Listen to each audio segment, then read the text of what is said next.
مسئلہ سیاسی ہے ہاں اور اس کو سیاسی طور پر ہی حل کرنا پڑے گا.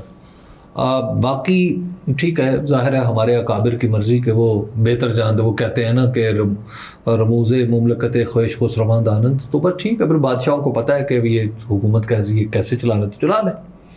مسئلہ یہ ہے کہ لوگ ایک وقت ایسا آتا ہے کہ ایک وقت میں تو حکومت مکالمے کے لیے تیار نہیں ہوتی، پھر ایک وقت ایسا آ جاتا ہے جب لوگ مکالمے کے لیے تیار نہیں ہوتے. وہ وقت اس وقت سے پہلے آپس میں بیٹھے ان مسائل کو حل کریں. یہ معاملات ہاتھ سے نکلتے چلے جا رہے ہیں. یہ ماضی کے تجربات بھی دیکھ لیں تو اس وقت بھی جب دہشت گردی کے حوالے سے ایک سیاسی خلجان تھا نا، تو حالات یہی پیدا ہو رہے تھے. امریکہ جیسے ملک نے محترمہ بے نظیر بھٹو اور پرویز مشرف کو آپس میں ان کے سیاسی اتحاد میں ان کا سیاسی اتحاد بنانے کی کوشش کی کہ اس کائنیٹک حکمت عملی کو بھی ایک پولیٹیکل سپورٹ چاہیے. لیکن حبیب صاحب اب کی بار تو امریکہ سے ایسی کوئی توقع مجھے تو نہیں لگ رہا. ٹرمپ صاحب کا جو مزاج ہے اور جس طرح کی اب یہ وار ٹرمپ کی نہیں ہے نا، اب وار ٹرمپ کی نہیں، اب تو یہ مسئلہ ہمارا ہے. نہیں، مسئلہ پہلے بھی ہمارا ہی ہوتا تھا، لیکن یہ تھا کہ کہیں نہ کہیں امریکہ کی کوئی نہ کوئی آ جاتی تھی بیچ میں، حکمت عملی کہہ لیں یا انٹرونشن کہہ لیں، وہ ہوتی تھی تو معاملات کوئی سلجھاؤ کی طرف چلے جاتے تھے. اب ہمیں تو لگ رہا ہے ہم نے امریکہ سے لیجٹمیسی لے لی ہے اور اب امریکہ ہمیں کچھ نہیں کہے گا. اچھا، دوسری طرف میرا خیال ہے کہ لوگوں سے بھی لیجٹمیسی لینے کا تکلف کرنا ہے. ہاں، وہ سب سے زیادہ ضروری ہے. مقامی دوائی استعمال کر کے دیکھ لیں اس سے لوگوں کا. حبیب صاحب ویسے یہ جو مارکو روبیو نے اپنی ٹویٹ میں بھی ذکر کیا یہ کرٹیکل منرلز کا، یہ ہم اس پہ مل کے کام کریں گے. پاکستان میں بنگالیوں کو ون آف دا بگیسٹ جو شکایت تھی ان کی وہ یہ تھی نا کہ ہمارے ریسورسز ادھر لگ رہے ہیں. بلوچوں کو کیا بنیادی شکایت تھی کہ گیس ہماری ہے، معدنیات ہماری ہیں، ہم پہ نہیں خرچ ہو رہا، وہ یہاں پہ خرچ ہو رہا ہے. اب معاملہ آ گیا کے پی، مطلب ایک جگہ آپ کے سامنے ہے بنگال، دوسرا بھی آپ کے سامنے ہے بلوچستان، اب ہم تیسرا کاٹ کے بیٹھ جاؤ. اکبر بگٹی صاحب کہا کرتے تھے نا کہ اگر گیس کی پائپ لائن پنجاب جا سکتی ہے تو پانی کی پائپ لائن پنجاب سے بلوچستان کیوں نہیں نا. ٹھیک. اچھا، لیکن حبیب صاحب اب ہم اس میں آپ پھر وہی بات جو آپ کر رہے تھے کہ ہر مسئلے کا جو بھی مسئلہ جہاں سے شروع ہوتا ہے وہ جا کے پھر اڈیالہ تک ہی پہنچتا ہے. دائرہ اپنے مرکز کے گرد ہوتا ہے. اڈیالہ والے کی جو درخواست ضمانت ہے وہ کل مقرر ہوئی ہے سپریم کورٹ میں سماعت کے لیے 9 مئی کے مقدمات کی. وہ ضمانت بعد از گرفتاری جو لاہور ہائی کورٹ میں مسترد ہو گئی تھی. ویسے مجھے لگ رہا ہے ایک فارمیلٹی ہے، ہونا تو کچھ نہیں ہے. جب تک کہیں اور سے منشا نہیں ہوگی تب تک خان صاحب کے حوالے سے کچھ بھی پازیٹیو نہیں. یہ تو ججوں کا امتحان ہے، یہ تو عدلیہ کا امتحان ہے. دیکھیے بات سادہ سی ہے. عمران میں ہمیشہ اور دنیا میں یہ جو ضمانت کا پرنسپل ہے رکھا اس لیے کیا، اور دنیا میں ضمانت اس لیے دی جاتی، ضمانت کو کوالیفائی کرنے والے لوگ پتہ کون سے ہوتے ہیں. ایک تو یہ ہے کہ ان کا جرم میں ملوث ہونا کم پایا جائے. اس کے ساتھ ساتھ یہ دیکھا جاتا ہے کہ یہ آدمی کہیں بھاگ تو نہیں جائے گا یا چھپ تو نہیں جائے گا. اب عمران خان صاحب کے بارے میں یہ کہنا کہ وہ دنیا میں کہیں چھپ سکتے ہیں تو ممکن ہی نہیں. ایک آدمی جس کی تصویر آج 25 کروڑ لوگوں کو رکھا جائے ان کے سامنے تو شاید سب سے زیادہ جانی پہچانی شکل جو ہے وہ عمران خان کی. جی. وہ کسی بھی آبجیکٹ سے زیادہ ان کی شکل جو ہے، بلکہ اب تو یہاں تک نوبت پہنچ گئی ہے کہ وہ بناتے ہیں خاکہ سا تو صاف پتہ چلتا ہے کہ یہ عمران خان ہے. یعنی اتنا لوگوں کے ذہنوں میں ان کی تصویر ہے تو گویا چھپ تو بندہ سکتا نہیں. اچھا آگے آ جائے، بھاگ جائے گا. اب اس پہ تو ویسی ایسی آتی تو وہ ان کو تو یہ جو واحد، اور پھر ہم بھاگنا ہوتا تو پہلے ہی جانا پہچانا آدمی، بھاگنے کا امکان کوئی نہیں. اور جس عمران خان کے بارے میں بات کر رہے ہیں، he happens to be prime minister, former prime minister of Pakistan. As we speak election commission نے نااہلی کے نوٹیفیکیشنز جاری کر دیے ان تمام لوگوں کے جنہیں 10 سال. ویسے حبیب صاحب نے کہا تھا فوری جاری کریں گے. تو کوئی وہ مجھے سینیٹر اعجاز چودھری اس بات پہ اب تک دیر کیوں ہوئی، اتنا ٹائم. ملک احمد خان بھچا اور اصولاً مجھے ایسے لگ رہا تھا کہ فیصلہ آنے سے پہلے ہی نوٹیفیکیشن جاری ہو جائے. یہ تو بڑی مہربانی ہے. ہاں، جیسے درخواست آنے سے پہلے ایف آئی آر لانچ ہو گئی تھی. جی بالکل. اس طرح سے یہ بھی پہلے ہو سکتا تھا. پاکستان میں جو نظام ہے وہ اتنا افیکٹو چل رہا ہے پی ٹی آئی کے لیے, تو اب ان کی جو ضمانت ہے, عمران خان صاحب کی ضمانت, یہ جسٹس یحییٰ آفریدی کا بھی امتحان. چلے سر, یہ پی ٹی آئی کو تو 100 مسائل پی ٹی آئی سے ہیں, پی ٹی آئی کو 100 طرح کے خطرات نے گھیرا ہوا ہے, حکومت کتنی کچھ سیکیور اور سیف ہے. محسن نقوی صاحب کی ٹویٹ ملاحظہ کیے ہیں آپ نے, وہ جو حسد کا بتا رہے ہیں کہ وہ کیا حسد ایک ایسا زہر ہے جسے انسان خود پیتا ہے اور دوسرے کے مرنے کی. دوسرا ایک ان کی ویڈیو جو آئی ہے پرائم منسٹر کے اکراس, وہ ایسا لگ رہا ہے ڈانٹ رہے ہیں. وہ ویسے شہباز شریف صاحب ذرا ویسے بیٹھے ہوں گے. اچھا, دوسری بات ہے جو اب ویسے اگر یہ تو قول زرعی کے طور پہ انہوں نے شیئر کیا ہے, یہ کام تو ٹھیک ہے, لیکن محسن نقوی صاحب کی حیثیت قطعی ایسی نہیں ہے کہ جو کسی کو حسد میں مبتلا کرے. نہیں سر, پاکستان میں شاید ہی کوئی شخص ہو ایسا جو ان کی پوزیشن پہ جانا چاہے. ہاں, وہ شاید پی ایم ایل این میں کچھ لوگ ہوں تو ہوں, ادروائز کوئی. میرا نہیں خیال پی ایم ایل این میں بھی کوئی ہے اس وقت. سر دیکھیں, میں یہ آپ کو بتا رہا ہوں. اچھا, یہ جو ٹویٹ ہے نا, یہ معاملہ وہاں بھی جا کے جڑ رہا ہے. ایک صاحب ہے, انہوں نے بھی قول زرعی شیئر کیا تھا, ڈپریشن کی دعا. وہ دوسری طرف سے آ گیا حسد. اسحاق ڈار صاحب نے کیا. ڈار صاحب, ہاں, اسحاق ڈار صاحب ایسی چیزیں آج کل دعائیں بہت زیادہ شیئر کر رہے ہیں. نہیں, ڈار صاحب جو وہاں پہ امریکہ میں جو ان سے بلنڈر ہوا ہے, اس کے بعد یہاں پہ جو سٹارٹ ہوا نا معاملہ, تو ایک پلاننگ کے تحت محسن نقوی صاحب پہ بھی الزام پھینکا گیا. اچھا, کہ یہ اس کے پیچھے یہ ہے صحیح, اس میں بھی کوئی شک نہیں ہے. ان کی آپس میں ٹگ آف وار چل رہی ہے, اس میں کوئی دوسری رائے نہیں. تو یہ ان کے لیے شیئر ہوا ہے میرے خیال میں, تو ان کے لیے ہوا. تو اسحاق ڈار صاحب جو ہیں وہ, اچھا اسحاق ڈار صاحب کی بھی پوزیشن قطعی ایسی نہیں ہے کہ کوئی آدمی چاہے کہ میں اسحاق ڈار کی پوزیشن پہ چلا جاؤں. دونوں کی ایک دوسرے کے ساتھ ہے, دونوں کی آپس میں ہو تو اس سے زیادہ تو ان دونوں کی کوئی حیثیت نہیں ہے سسٹم میں. دیکھیں نا, کامیاب سفارتکاری کیونکہ یہ محسن نقوی صاحب نے کی تھی نا پہلے, ان کے خیال میں. اچھا, گئے بھی وہ تھے نہ, پاکستان کے وزیر خارجہ گئے نہ ایکس وزیر خارجہ. اچھا, امریکہ والی کہانی. ہاں, اور پھر اس کے بعد اچھا, اس وقت بھی ڈار صاحب فارن منسٹر تھے, لیکن وہ اندر سے ٹانگیں کھینچنا تو چل رہا ہے نا دونوں کا آپس میں. دونوں کا نہیں بلکہ ون ورسز کافی سارا چل رہا ہے. یہ ایک وہ ہے, ایک حقائق لذیذ کے سوائے اس کی اہمیت کیا ہے؟ یہ سر, یہ اس کی لذت کا وہ جیسے غیبت کر کے تھوڑا سا مزہ آتا ہے نا, تو یہ اس کے علاوہ اس کی ہے کیا؟ اچھا, وہ اکبر بات کر رہے تھے کہ تحریک انصاف کو, جی حالت یہ ہے کہ محسن نقوی صاحب جن کے ذمہ جو کہتے تھے ایک ایس ایچ او کے ذریعے مسئلہ حل ہو جائے گا بلوچستان کا, آپ کو پتا ہے کہ عراق زیارات کے لیے جانے کے لیے آپ نے سفر بند کر دیا ہے بلوچستان بائی روڈ. ہاں, آپ کا یہ کنٹرول ہے بلوچستان پہ. ایس ایچ او, حالانکہ وہ ایس ایچ او پتہ نہیں کہاں گیا. حالانکہ حبیب صاحب ایسا برے سے برے حالات میں بھی کبھی ایسا کبھی نہیں ہوا. تو آپ بلوچستان میں خود یہ کہہ رہے ہیں کہ ہم سفر نہیں کرنے دے رہے رات کو. انٹیریئر منسٹر کہہ رہے ہیں, اور اس کے اوپر فخر و مباحات کا اظہار بھی کر رہے ہیں. یہ تو رات کیا سر, دن میں بھی نہیں. بلوچستان میں آپ سفر پنجاب والا تو کر ہی نہیں سکتا, اوور آل بھی کرتا ہے کترائے گا. اور کے پی آ جائیں, کے پی میں آپ رات کو نہیں نکل سکتے. جب یہ صورتحال بنی ہوئی ہو تو آپ ایسی پوزیشن سے کس نے حسد کرنا ہے؟ بھائی, اس پہ آپ لوگوں پہ توجہ دینے کی بجائے اپنے کام پہ اگر یہ حکومت توجہ دے دیتی تھوڑی سی. لیکن مسئلہ یہ بھی اس کا ہے نا, وہ کیپیسٹی کا بھی تو ایشو ہے نا, وہ کہ وہ لکھنا ہے, لکھنا آتا بھی تو.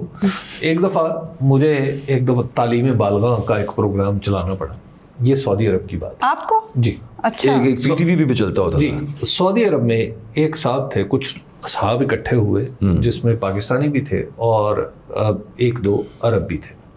انہوں نے کہا کہ تم ہمیں ابتدائی انگریزی پڑھا دو, یعنی جس میں فقرے سیدھے ویدھے کیے جا سکے, اسکول لیول کی. میں نے ان کو کہا جی بڑی زبردست بات ہے. ان سب نے یہ طے کیا کہ مجھے وہ فیس بھی دیں گے, اور مجھے بڑا اچھا بھی لگا. میں ایک نوجوان تھا جس کو پاس تھوڑا سا ٹائم تھا, گھنٹہ ایک طے ہو گیا کہ میں ہفتے میں انہیں پڑھایا کروں گا. جب میں نے انہیں پڑھانا شروع کیا تو میرے جن 3 پاکستانی اسٹوڈنٹس پہ میں بہت محنت کر رہا تھا, وہ تینوں سمجھے کہ اس وقت کافی بڑی عمر کے تھے. تو انہیں میں نے سامنے باقاعدہ تختہ سیاہ پہ لکھا اور انہیں کہنا کہ اپنی کاپی پہ ہی نوٹ کریں, جس طرح ایک اچھا ٹیچر اپنے اسٹوڈنٹس کو پڑھاتا ہے. تو میں نے دیکھا کہ میرے جو تینوں پاکستانی اسٹوڈنٹس ہیں وہ بالکل دیکھتے ہیں اور کاپی پہ کرتے ہیں, پھر دیکھتے ہیں, پھر کرتے ہیں. میں نے کہا یہ وہ لوگ ہیں جو بہت تیزی سے سیکھیں گے, اور میرے ذہن میں پاکستانیوں کی قدر و منزلت کے اوپر بڑھ گئی, اور جو ویسے ہی ہے. ایک دن میں نے کہا ذرا آپ بڑی محنت کر رہے ہیں, کاپی دکھائیں, تو انہوں نے کاپی بند کر لی, اور کاپی بند کر کے انہوں نے ایسے کر لی, ایسے چھپا لی. میں نے کہا جی کیوں, ذرا دکھائے تو صحیح. میرے اصرار پہ انہوں نے دکھائی تو اس کے اوپر بیل بوٹے بنے ہوئے تھے, چڑیاں بنی ہوئی تھیں. میں نے کہا یار آپ بیٹھ کے یہ کرتے ہیں. جب میں نے انہیں تھوڑا سا ڈانٹا, میں نے کہا میں آپ اتنی محنت بھی کر رہا ہوں آپ کے ساتھ, تو انہوں نے میرے کان میں کہا, اور تینوں نے یہ کے بعد دیگرے کہا, حبیب صاحب میں تو لکھنا بھی نہیں آتا, اور میں نے انگریزی سکھا رہا تھا. تو مسئلہ یہ ہے کہ بعض اوقات استاد کتنا ہی اچھا کیوں نہ ہو, یہ شاگرد پہ بھی ڈیپینڈ کرتا ہے کہ اس کو بنیادی کام لکھنا آتا ہے یا نہیں. ٹھیک ہے. تو یہ جو لوگ ہیں ان کی یہ بھی بعض اوقات میں سوچتا ہوں کہ ان کی یہ بھی مہربانی ہے کہ یہ اتنے نالائق ہیں کہ خدا نخواستہ اگر انہوں نے کسی مسئلے پر توجہ دی تو وہ مسئلہ مزید نہ بگاڑ دیں. تو وہ بگاڑ تو رہے ہیں نا, 2 صوبوں میں مسئلے بگڑ تو گئے ہیں, جس حل پہ توجہ دیتے ہیں مسئلہ بن جاتا ہے. اچھا حبیب صاحب, یہ ہم تحریک انصاف کے مسائل کی بات کر رہے تھے. ایک کوشش, تحریک تو چلنی ہے خیر 5 اگست سے, ایک کوشش عمران خان کے جو صاحبزادے ہیں وہ بھی کر رہے تھے امریکہ میں. وہاں سے اب یہ کچھ خبریں کچھ لوگ شیئر کر رہے ہیں, مجھے نہیں پتہ ان میں کتنی صداقت ہے, کہ جان بوجھ کے کچھ ایسے لوگوں سے ملاقات کروائی گئی جو غیر ضروری تھے, جن سے ملاقات کوئی خاص اس کا نتیجہ نہیں نکل سکتا, اور یہ ملاقات ان لوگوں نے کرائی, ان اوورسیز پاکستانیوں نے جو یہاں بھی آئے تھے ملاقات کرنے کے لیے, یعنی باقاعدہ ایک پلاننگ کے تحت مس گائیڈ کیا گیا انہیں. کیا اسی طرح کی سچویشن ہے؟ اگر گولڈ سمتھ خاندان کے چشم و چراغ اگر مس گائیڈ ہو سکتے ہیں تو بسم اللہ, پھر انہیں یہ اس کام میں نہیں آنا چاہیے. اچھا دیکھیے, یہ پاکستان کے ہمارا یہ جو پاکستان تحریک انصاف ہے, کوئی بھی پارٹی پالیٹکس ہے نا, یہ چلتی رہتی ہے. ود ان پارٹی بھی چلتی رہتی ہے, آؤٹ سائڈ پارٹی بھی چلتی رہتی ہے, پارٹی کی دوسری پارٹیوں کے مقابلے پر چلتی رہتی ہے, افراد کے مقابلے پر چلتی رہتی ہے. تو یہ افراد کے مقابلے پر پالیٹکس کے سوائے اس میں اور کوئی صداقت نہیں, اس کے سوا اور کچھ نہیں ہے. کہ وہ آئے تو مجھے کیوں نہیں بلایا اور میں کیوں نہیں ملا, مجھے کیوں نہیں پوچھا اسے کیوں پوچھ لیا, اس کے ساتھ کھانا کیوں نہیں کھایا, جہاں میں نے کھلانا تھا وہاں کیوں نہیں گئے. بس اس سے زیادہ اور کچھ نہیں ہے. ان کی اہمیت جو ہے اس سے زیادہ پاکستان تحریک انصاف کے لیے ہے نہ کسی اور کے لیے. بس یہ بھی وہ حقائق لذیذ ہی ہے. اور اس وقت حبیب صاحب جو حالات ہم دیکھ رہے ہیں پاکستان تحریک انصاف کے لیے بنتے ہوئے, اکبر بلکہ میں چاہوں گی آپ بھی اس پہ ضرور روشنی ڈالیں, کہ ایک طرف سزائیں, اور اب ہم نااہلیوں کے نوٹیفیکیشن بھی جاری ہوتے پہ دیکھ رہے ہیں, دوسری طرف تحریک بھی چلانی ہے. کیا, کیونکہ سزاؤں کے بعد یقیناً گرفتاریاں بھی شروع ہو جائیں گی سب کی, اور چھاپے تو ہم دیکھ ہی رہے ہیں کس طرح سے پاکستان تحریک انصاف کے لوگوں کے گھروں پر مارے جا رہے ہیں. اس میں کیا تحریک کا مومنٹم ہوگا, اور کتنا افیکٹولی پاکستان تحریک انصاف اس تحریک کو آگے لے کے چل سکے گی؟ ابھی سو آپ سے پوچھیں. جی میں نے اکبر کو بعد میں کہا کہ آپ بھی اس پر روشنی ڈالیں. اچھا دیکھیے, تحریک کے شروع ہونے سے پہلے یہ نہیں بتایا جا سکتا کہ وہ کتنی کامیاب ہوگی اور کتنی طاقتور ہوگی اور کہاں تک جائے گی. یہ ابھی تو پاکستان تحریک انصاف نے اس ماحول میں اگر ایک تحریک کا اعلان کر لیا ہے تو یہ بڑی بات ہے. 1 2 وہ اگر تھوڑی سی بھی ہو تو وہ بہت ہوگی. دیکھنا یہ ہے کہ کہاں پہ ہوگی. تھوڑی سی سے کیا مراد ہے آپ کی؟ ایک وقت تھا جب تحریک انصاف کے کچھ لوگوں نے مجھے کہا کہ ہمارا جلسہ بڑا ہوگا, پوچھا کہ ہمارا جلسہ بڑا ہوگا یا چھوٹا ہوگا. یہ 9 مئی کے بعد ان کا غالباً پہلا سنگجانی کا جلسہ تھا. اچھا. میں نے کہا جی مجھے یہ بتائیں کہ جلسہ ہوگا. انہوں نے کہا جی جلسہ تو ہوگا لیکن ہمارے لیے یہ رکاوٹیں. میں نے کہا جی مجھے یہ نہیں پتا کہ آپ کی رکاوٹیں یہ ہیں, میں تو پولیٹیکلی آپ سے پوچھنا چاہ رہا ہوں کہ پولیٹیکلی کیا ایک میز جس کے نیچے اینٹیں رکھ کے اس کو ڈائس بنا لیا جائے اور اس کے اوپر ایک آدمی تقریر کر رہا ہو اور سامنے ایک آدمی کھڑا ہو اس کو سن رہا ہو, میرے نزدیک آپ کے جلسے کی تعریف اس وقت یہ ہے. کیا اس تعریف میں جلسہ پورا اترے گا؟ انہوں نے کہا جی ہاں اترے گا. میں نے کہا اس کا مطلب ہے کہ آپ کی پالیٹکس آگے بڑھ جائے گی. یہ جو تحریک ہے 5 اگست کی, اس تحریک میں یہ تحریک بہت بڑی ہوگی اگر ایک خاص انداز سے ہوئی، مثلاً آپ کو جگہ جگہ چھوٹے چھوٹے تھوڑے تھوڑے لوگ اکٹھے نظر آ رہے ہوں اور وہ کوئی مطالبہ، سیاسی مطالبہ پرامن طریقے سے پیش کر رہے ہوں، تو اس کا مطلب ہے یہ تحریک بہت بڑی ہے جی. اور اگر آپ کو کسی ایک جگہ لوگ نظر آ رہے ہوں لیکن باقی کہیں کوئی کچھ نہ دکھائی دے تو اس کا مطلب ہے وہ بڑی تحریک بھی چھوٹی ہے. اہم بات یہ ہے کہ اس تحریک کو اس کا ڈیسیژن کا پیمانہ کیا ہے. میرا یہ ہے جو میں نے آپ کو عرض کر دیا. اکبر، پنجاب میں تو دفعہ 144 نافذ ہے اگست کے اینڈ. سلوشن جو نکالنا نا، تین چیزیں. ابھی ایک تھوڑی دیر پہلے حبیب صاحب جس کی طرف اشارہ کر رہے تھے کہ اس وقت جب دہشت گردی تھی تو پرویز مشرف صاحب، بے نظیر بھٹو امریکہ نے ان کو اکٹھا کیا. ایک ہے ٹیررزم، دوسری ہوتی ہے آپ کی اکانومی، اور تیسرا ہسٹوریکلی یہ ہے کہ یہ جو ایلفی لگی ہوتی ہے نا اسٹیبلشمنٹ کے ساتھ جس کو بھی، وہ الگ کرنا. یہ تینوں چیزیں اپنی جگہ. Terrorism is not a good thing, لیکن ہسٹوریکلی اسپیکنگ پاکستان کے اندر جو رجیمز جہاں پہ جا کے کوئی سختی سے نرمی پیدا ہوتی ہے وہ ایسے ادوار میں ہوتی ہے. اور دوسرا اکانومی کی صورتحال، آئی ڈونٹ نو، کلیم تو بڑا کچھ آ رہا ہے کہ بہت اچھی ہو رہی ہے. اگلے دن ہم بات کر رہے تھے اکانومی کانٹریکٹ کر رہی ہے. جی یہ فگرز دکھانے سے اس کا کوئی لوگوں کی زندگی پہ کیا اس کا اثر آ رہا ہے. اور پھر یہ جو اسکینڈل شروع ہو گئے ہیں، باہر کوکنگ آئل سستا ہو گیا ہے، صاحب نے آج پریس کانفرنس بھی کی، اس پہ انہوں نے بھی بڑے ڈیٹیل سے بتایا چینی والے معاملے کے حوالے سے. اور وہ باقی دوسرا رہ گیا وہ جو ایلفی لگی ہوئی ہے، وہ کتنی پگھلتی ہے. وہ مجھے تو لگتا ہے جیسے حبیب صاحب نے بات کی اور سہیل بڑائچ صاحب بھی، حبیب صاحب اب وہی بات کر رہے ہیں، بلکہ مجھے لگتا ہے آنے والے دنوں میں سبھی یہی بات کرنا شروع ہو جائے. میں آپ کو عرض کروں، یہ کھانا جب باسی ہو جاتا ہے نا، آپ کو کتنا ہی اچھا لگتا ہو، آپ اس کو گھر میں نہیں رکھ سکتے، آپ کو اٹھا کے باہر پھینکنا پڑتا ہے. تھوڑے کو کافی سمجھے. محسن نقوی صاحب کی ٹویٹ بھی ایڈ رکھیں. ہاں بالکل، ایلفی کے چکر میں. تھینکس فار واچنگ اس. ہمیں اجازت دیجیے. اللہ نے کے پان.